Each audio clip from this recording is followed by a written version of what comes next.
এই সরকারকে পতনের মেইন কারণ কি ছিল? শেখ হাসিনাকে ওনাকে স্টেপ ডাউন করার মেইন কারণ কি ছিল? তাহলে আপনারা ধর্ষণ করতে পারেননি, সেটা মেইন কারণ ছিল? হ্যাঁ, আমি তো এখন স্পষ্ট দেখছি যে উনি এই একজন মহিলা, স্ট্রিক্ট মহিলা, উনি একা সারা দেশকে উনি যেভাবে করে হাতের মুঠোয় রেখে শাসন করেছেন, এটাই তো এই দেশের জন্য ঠিক আছে। খালি খালি আমরা বলছি উনি ফ্যাসিস্ট। এই দেশের জনগণ, এই দেশের যে পুরুষতান্ত্রিক আপনাদের যে অন্যায়, আপনাদের যে কুরুচি, এই এক মহিলার ভয়ে যে আপনারা সবাই লুকিয়েছিলেন, এটাই তো ঠিক ছিল। আমি দেখছি ঠিক ছিল। আমার কাছে তো মনে হলো যে এখন সবাই যেমন বলছে আগেই তো ভালো ছিলাম, এটাই তো ঠিক ছিল। কি করছেন কি আপনারা শিয়ালের দলের মতো? এই সরকারকে পতন করে আপনারা জেল নাই, হাজত নেই, প্রত্যেককে ছেড়ে দিচ্ছেন। প্রত্যেককে আপনারা দেখছেন না পর্যন্ত যে তার কি ক্রাইম ছিল, তার হচ্ছে আগের ক্রাইমের রিভিউ কি ছিল, তার হচ্ছে বিফোর শয়তানের মতো লুকানো ছিল জেল হাজতে। আপনারা এখন সেই সব বের করে দিয়ে আপনারা কি করছেন জানেন? লোকালয়ে শিয়াল ছেড়ে দিয়ে আপনারা হচ্ছে মানুষের নিরাপত্তা খুঁজছেন। আপনি লোকালয়ে মানুষ খেকো শিয়াল ছেড়ে দিয়ে, নোংরা হায়না ছেড়ে দিয়ে আপনারা বলছেন মানুষের নিরাপত্তার কথা। সেটা কি আদৌ সম্ভব? এটা আপনাদের কাছে আমার প্রশ্ন। এবং সর্বোপরি নিরাপত্তার যে বিষয়টা, কেন আসিয়া আজকে এভাবে করে রেপ হবে? কেন একজন প্রেগনেন্ট মহিলা এভাবে করে রেপ হবে? জবাব দেন আপনারা। এটা আপনাদের কাছে আমার কোয়েশ্চেন। কি কারণে হবে? এত বছর তো এভাবে করে হয়নি। হয়েছে একটা দুটা হলে সেটার জন্য স্টেপ নেওয়া হয়েছে। প্রাইম মিনিস্টার ছিলেন শেখ হাসিনা, উনি অনেক সাহসী মহিলা ছিলেন। আমার কাছে তো এখন মনে হচ্ছে যে কিছু মানুষ যেমন ভেতরে ভেতরে আসলে অনেক কিছু রেখে দেয়, কষ্ট নিজে হজম করে কিন্তু অন্য কাউকে পরিবারে বুঝতে দেয় না, এরকম অনেক মানুষ আছে। উনি এই দেশের জন্য ঠিক ওরকমই একজন মহিলা ছিলেন, ওরকমই একজন সরকার ছিলেন, যিনি ভেতর ভেতর কষ্ট পেয়েও আমাদের হয়তো বিষয়গুলি জানান নাই। আমরা ভেতর বাইরে থেকে আমরা খারাপ মনে করছি, কেন অমুককে ফাঁসি দিয়েছে, কেন অমুককে সে কারাগারে পুরে রেখেছে, কেন অমুককে সে তার এই স্টেপিং করছে, কেন যাবজ্জীবন মানে সাজা হচ্ছে। এখন তো দেখছি উনিই ঠিক ছিলেন, উনি ভালো কাজ করেছেন, উনি উচিত কাজ করেছেন। বিগত সরকার যা করেছে উনি ভালো করেছেন। আমরা তখনই ভালো ছিলাম, তখনই আমরা ঠিক ছিলাম। এখন আপনারা যা করছেন, আমি সাধারণ জনগণ, সাধারণ মেয়ের কাতার থেকে বলছি, দেশের 18 কোটি জনগণের কাতার থেকে বলছি, এবং দেশে জনগোষ্ঠীর অর্ধেকের বেশি মহিলা মানুষ 12 কোটি যদি হয় সেই কাতার থেকে বলছি। আসলে এই বিষয় নিয়ে যদি বলতে যাই, আপনি যে পুরুষ জাতির অন্তর্গত, মানে আপনার সাথেও আমার কথা বলা চলে, দায়বদ্ধতা আপনারও আছে। এটা যে কতটা লোমহর্ষক এবং কতটা কষ্টের বিষয়, যার পরিবারের সাথে আসলে এটা ঘটেছে, এটা সে ছাড়া আমার মনে হয় না অন্য কেউ জানলেও ভাবে জানে। আপনি গত 7 দিন আগের একটা স্ট্যাটিক্স আছে, হয়তো আমার একটু সময় একটু ভুল হতে পারে, 45 ঘন্টায় আপনার 72, অ্যারাউন্ড 72 বা 75 জন নারী ধর্ষিত হয়েছে এই কিছুদিন আগে। 7 দিন হবে, অ্যারাউন্ড 7 দিন বা 8 দিন হবে। তারপরে কালকে গেল হচ্ছে নারী দিবস। কালকে একটা দিনে 24টা ঘন্টাও কালকে পার হয়নি, তার মধ্যে 10টা ধর্ষণ হয়েছে। এর দায়বদ্ধতা কার? এর দায়বদ্ধতা কার? এই সমন্বয়কারী সরকারের? এই ইউনূস সরকারের? ধর্ষণ কারা হয়েছে? ধর্ষণ কোথায় হয়েছে? সমন্বয়কদের মা বোন হয়েছে? সমন্বয়কদের ছেলেপেলে হয়েছে? সমন্বয়কের কোনো বাসার কোনো বাচ্চা মেয়ের হয়েছে? না ইউনূস সাহেবের তার পরিবারের কেউ হয়েছে? নাকি নেতাকর্মী যারা আছেন তাদের হয়েছে? হয়েছে কাদের? হয়েছে সাধারণ মানুষ, খেটে খাওয়া মানুষ, যাদের বলার কিছু নেই, যাদের দাঁড়ানোর জায়গা নেই, তাদের সন্তানাদির সাথে হয়েছে। কেন হয়েছে? কি জন্যে হবে? আপনারা আমাদের সংস্কার দেখাচ্ছেন, অমুকের বাড়ির নিচে হচ্ছে গিয়ে আয়নাঘর সংস্কার দেখাচ্ছেন। আপনারা বাড়ি ভাঙছেন নির্বিচারে। আপনারা কেন এই জায়গায় সংস্কার আনতে পারছেন না? কি কারণে আজকে আসিয়া মানে ধর্ষণ হবে? ওইটুকু একটা 8 বছরের বাচ্চা, কি কারণে প্রেগনেন্ট মহিলা মানে ধর্ষণ হবে?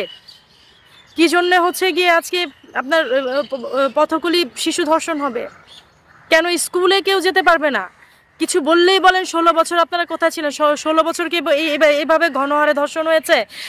একটা স্ট্যাটিক্স দেখান যে একদিনে এতগুলি ধর্ষণ হয়েছে 16 বছরে। হ্যাঁ, সামহাও দুটো একটা যখনই ধর্ষণের ঘটনা হয়েছে তখনই প্রাইম মিনিস্টার শেখ হাসিনা উনি নিয়েছে টিট ফর ট্যাট। উনি খুব স্ট্রিক্ট মহিলা ছিলেন। ওনাকে আমরা স্বৈরাচার মনে করেছি, ওনাকে আমরা ফ্যাসিস্ট মনে করেছি, ফ্যাসিস্ট স্বৈরাচারী মনে করে তাকে আমরা অনেক খারাপ ভেবেছি। কিন্তু এখন এই এই সময় এসে আজকে 8 মাস পরে বলতে হচ্ছে যে উনিই ঠিক ছিলেন। কত রাতে বিরাতে এখানে ওখানে গেছি, কত আমরা এখানে ওখানে রাত যাপন করেছি, আমরা ফ্যামিলি নিয়ে গেট টুগেদার করেছি, ফ্যামিলি নিয়ে আমরা এই যে এরকম সেহরির সময় এখানে ওখানে আমরা গিয়ে ফুল ফ্যামিলি মিলে রাত যাপন করেছি, মাওয়া গিয়েছি, কত রিসোর্টে ফুল ফ্যামিলি নিয়ে গেছি, বিয়ের অনুষ্ঠান হয়েছে। কই কোনোদিন তো একটা ধর্ষণের শিকার হয়নি, কোনোদিন একটা ইভটিচিংয়ের শিকার হয়নি। আজকে আমি বাসা থেকে বের হব, আমাকে বলে বের হতে হয়, আমাকে স্প্রের পানি নিয়ে বের হতে হয়, মরিচের স্প্রে, আমাকে কাঁটা চামচ নিয়ে বের হতে হয়। কি কারণে, মানে কারণটা কি? আপনারা কি মানে হচ্ছে গিয়ে মানে এখন এই সরকারকে পতনের মেইন কারণ কি ছিল? শেখ হাসিনাকে ওনাকে স্টেপ ডাউন করার মেইন কারণ কি ছিল? তাহলে আপনারা ধর্ষণ করতে পারেননি, সেটা মেইন কারণ ছিল? হ্যাঁ, আমি তো এখন স্পষ্ট দেখছি যে উনি এই একজন মহিলা, স্ট্রিক্ট মহিলা, উনি একা সারা দেশকে উনি যেভাবে করে হাতের মুঠোয় রেখে শাসন করেছেন, এটাই তো এই দেশের জন্য ঠিক আছে। খালি খালি আমরা বলছি উনি ফ্যাসিস্ট। এই দেশের জনগণ, এই দেশের যে পুরুষতান্ত্রিক আপনাদের যে অন্যায়, আপনাদের যে কুরুচি, এই এক মহিলার ভয়ে যে আপনারা সবাই লুকিয়েছিলেন, এটাই তো ঠিক ছিল। আমি দেখি উনি তো ঠিক ছিল। আমার কাছে তো মনে হলো যে এখন সবাই যেমন বলছে আগেই তো ভালো ছিলাম, এটাই তো ঠিক ছিল। কি করছেন কি আপনারা শিয়ালের দলের মতো? এই সরকারকে পতন করে আপনারা জেল নাই, হাজত নেই, প্রত্যেককে ছেড়ে দিচ্ছেন। প্রত্যেককে আপনারা দেখছেন না পর্যন্ত যে তার কি ক্রাইম ছিল, তার হচ্ছে আগের ক্রাইমের রিভিউ কি ছিল, তার হচ্ছে বিফোর তার কি ক্রাইমের জন্য তাকে থানায় জেল হাজতে পুরো ইয়ে রাখা হয়েছিল, সেগুলি যদি আপনারা একটু দেখেও যদি আপনারা আসামিগুলিকে ছাড়তেন তাও তো হতো। ক্রিমিনাল সে কেন ক্রিমিনাল, সে কী কাজে, আপনারা গণহারের প্রত্যেকটা ক্রিমিনালকে ছেড়ে দিচ্ছেন। আপনারা ছেড়ে দিয়ে দেশের কি হাল করেছেন, কি হাল মানে কি কি আরম্ভ করেছেন কি? আপনাদের ঘরে মা বোন, আপনাদের বাচ্চা ধর্ষণ হয়নি বলে আপনাদের গায়ে লাগছে না? মানে আপনারা কি চিন্তা করছেন? মানে আমার তো মানে বলতেও এখন খারাপ লাগে। মানে এটা কি আরম্ভ হয়েছে দেশে? এই যে এভাবে করে আপনারা মানে এখন হচ্ছে দেশের মধ্যে যেটা হয়েছে, আপনারা প্রত্যেকটা মানে যত বাজে আসামি, যত আসামি মানে এতদিন ওই শয়তানের রমজানের দিনে শয়তানের মতো লুকানো ছিল জেল হাজতে, আপনারা এখন সেই সব বের করে দিয়ে আপনারা কি করছেন জানেন?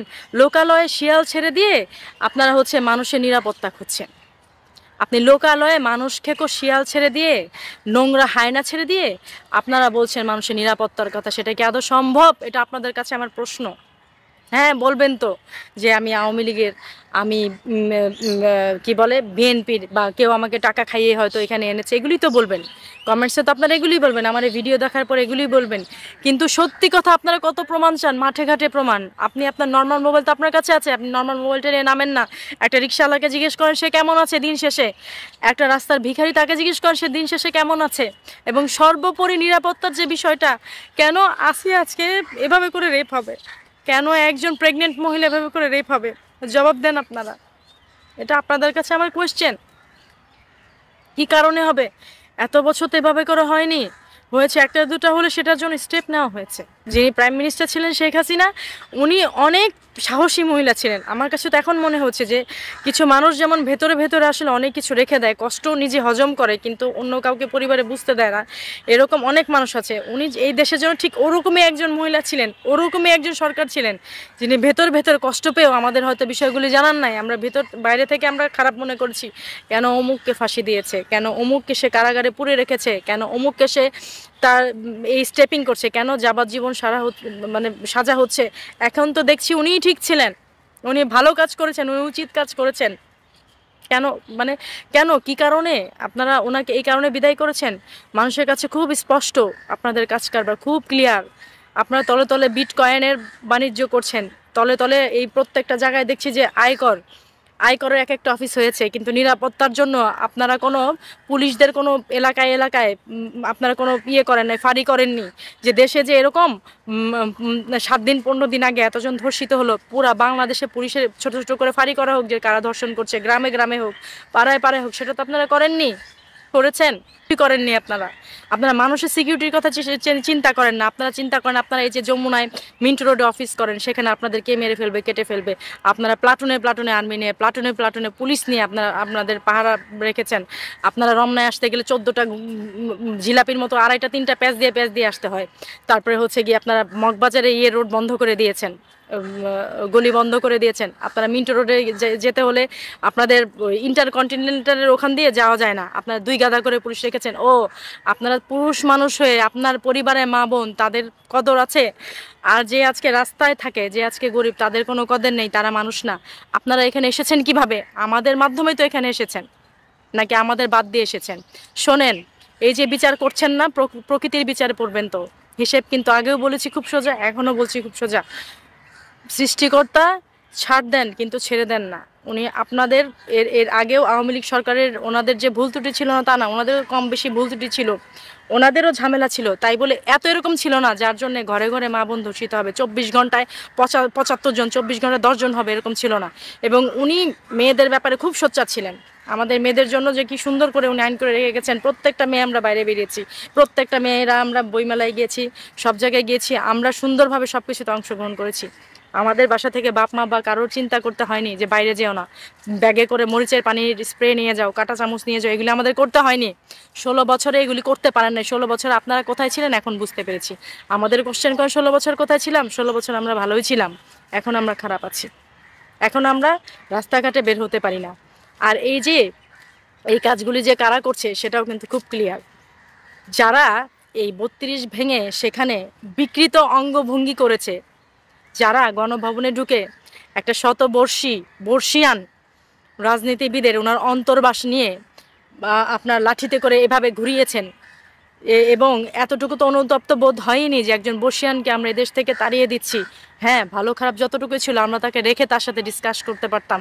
আমরা সাধারণ জনগণ কিন্তু আপনাদের প্যাচটা বুঝতে পারিনি, আমরা কিন্তু কখনোই চাইনি দেশ থেকে সে চলে যাক। হ্যাঁ, হয়তো বা টুকটাক ভুল ত্রুটি থাকলে সবার সাথে বসে সেটা আলাপ করা যেত, কিন্তু আমরা কিন্তু কখনোই তাকে বের করে দিতে চাইনি, এগুলো আপনাদের চাল ছিল। আপনারা কি করলেন? আপনারা আপনাদের স্বার্থের জন্য তাকেই বিদায় করে এখন আপনারা ধর্ষিত করছেন আমাদের, আপনারা আমাদের ক্ষতি করছেন। চালের দাম, দ্রব্যমূল্যের ঊর্ধ্বগতি বাড়িয়ে দিয়ে, জীবনযাপন অস্বস্তিকর বাড়িয়ে দিয়ে আপনারা ভালো আছেন, আপনারা পাসপোর্ট করে বিদেশ চলে যাচ্ছেন, আপনার মা বোন সুরক্ষিত। আপনাদের প্লাটুনে আপনারা সরকারি লোক, সরকারি বাসস্থানের পরেও আপনাদের প্লাটুন সিকিউরিটির জন্য আর্মি লাগে, আপনাদের ফোর্স লাগে, আমাদের লাগে না? আমাদের জন্য কি চিন্তা করেছেন? আজকে আমি নিরাপদ না, আজকে আসিয়ার মতো অতটুকু 8 বছরের বাচ্চা নিরাপদ না, আজকে একটা প্রেগনেন্ট মহিলা।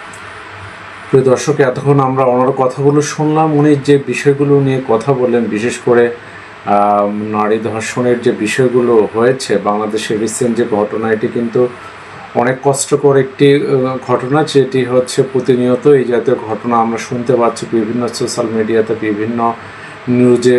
তবে এটি কিন্তু এই জাতীয় পরিস্থিতির ক্ষেত্রে বা এই জাতীয় ঘটনাগুলো যারা ঘটায় তাদের ক্ষেত্রে কী ধরনের শাস্তির ব্যবস্থা করলে এই জাতীয় ঘটনা আরও মানুষ সচেতন হয়ে এইসব কাজ থেকে বিরত থাকবে। বিশেষ করে বিভিন্ন এজের মেয়েরা এই জাতীয় ঘটনার শিকার হয়, যেটি হচ্ছে অনেক কষ্টকর, ফ্যামিলির জন্য কষ্টকর এবং সমাজে তাদের সামাজিক নিরাপত্তা পাশাপাশি মানসিকভাবে গড়ে ওঠার যে কষ্টের বিষয়গুলো, এটি কিন্তু তাদের সারা জীবন ভোগায় এবং এটি হচ্ছে ফ্যামিলিকেও অনেক কষ্টের দিকে নিয়ে যায়। তো এই জায়গাগুলো থেকে কিভাবে আমরা উত্তরণ করতে পারি বা এই জাতীয় ঘটনা কিভাবে সঠিক সমাধান আসা যায়, এটি কিন্তু এটা গভর্নমেন্টের ভাবা উচিত এবং আইন শৃঙ্খলা বাহিনীদেরও এই বিষয়ে সতর্ক হওয়া উচিত। বিশেষ করে সামাজিক বিষয়গুলো, সমাজে এই জাতীয় বিষয়গুলো নিয়ে, আইনের বিভিন্ন বিষয়গুলো নিয়ে কিন্তু মানুষের মনে সচেতন বা ভয় ভীতির যে বিষয়টি আছে এটি কিন্তু পরিষ্কার করা উচিত, যেন মানুষ এই জাতীয় অপরাধ করার ক্ষেত্রে যেন সে তার শাস্তির বিষয়টাও যেন অবহিত হয়, আসলে কী ধরনের শাস্তি কর্মকাণ্ডের জন্য সরকার বা আইনের ব্যবস্থা রয়েছে। তো এই বিষয়গুলো যদি আমরা গুরুত্ব না দেবে সমাজে, এটা যদি একটি সচেতনতা আমরা তৈরি না করি বা এই বিষয়গুলো যদি পরিষ্কার মানুষের কাছে করা হয়, তাহলে হয়তো একটা লেভেলে এটার কমতে পারে। আর হচ্ছে যারা সমাজে এই জাতীয় বিষয়গুলো নিয়ে কাজ করে, সামাজিক সচেতনমূলক কাজ করে, ওনাদের কিন্তু উচিত হবে এই জাতীয় ঘটনাগুলো কিন্তু একটু মানুষের কাছে আইনি বিষয়গুলো তুলে ধরা, যেন তাদের জীবন, যারা এই জাতীয় ঘটনা ঘটায় তাদের কিন্তু সমাজে লাঞ্ছিত হয় এবং তার ফ্যামিলি লাঞ্ছিত হয়। এই বিষয়গুলো তাদেরকে অবশ্যই তাদের মেন্টালিটিতে ঢুকিয়ে দেওয়া যে এই জাতীয় কর্মকাণ্ডের জন্য কত বড় শাস্তির ব্যবস্থা গভর্নমেন্টের পক্ষ থেকে করা হয় বা আইনের পক্ষ থেকে এই জাতীয় বিষয়গুলো করা হয়। তো এটি অবশ্যই যারা এই জাতীয় আইন বিষয়ে কাজ করেন এবং কীভাবে এই বিষয়টাকে সঠিক একটি আইনের প্রক্রিয়ার সঠিক ব্যবস্থা নেওয়া যায় এবং মানুষের মধ্যে সচেতনতা তৈরি করা যায় এ বিষয়ে কিন্তু আমাদের গুরুত্ব দেওয়া উচিত।